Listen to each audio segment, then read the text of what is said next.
नमस्कार जय जगन्नाथ सांग मैंने आज चलतु बनैबा ओडिशा फेमस खास्ता गुलुगुला जहाँ थरे बनइले दुकान किणी खाइबा भूली जिवे। तो आपण प्रथम सामग्री से नहीं जिवे गोटे बाउल रे गोटे जगार से मु 2 कप नहीं अटा तापर हाफ कप नहीं से कप रे हाफ कप सुजी 1 चमच पान मधुरी पकईदेवे तापर हाफ चमच लुण पकईदेवे आपड़ जिते टाइप जी अटा ने से हिसाब से लुण तो मुझे हाफ चमच लुण पकईची तापर टे खाइबा सोडा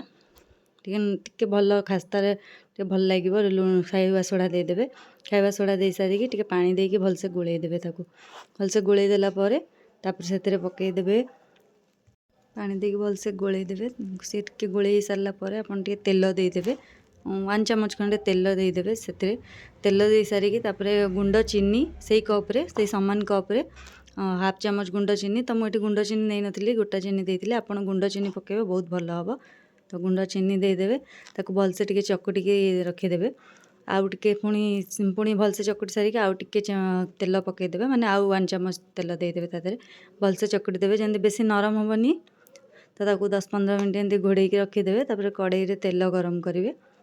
तेल गरम कर सारा मीडियम आंच रे बेसी तेल गरम करेंगे जमी नॉर्मल जमी मीडियम आंच ना सिम रे रहिबा ना मीडियम आंच रे रखिबे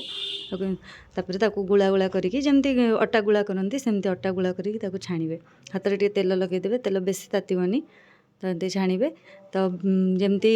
कलर हो ब्राउन कलर ताको उल्टे देवे तो सी तार भितर सीझी से बेसी आंच देवेनी से भितर सीझिकी एमती ब्राउनिश कलर हो गले भल लगे से भितर भितर सीझीज बढ़िया लगे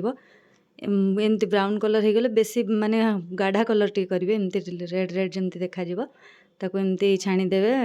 बाहर कर आनिबे गोटे प्लेट को काढ़ीदेवे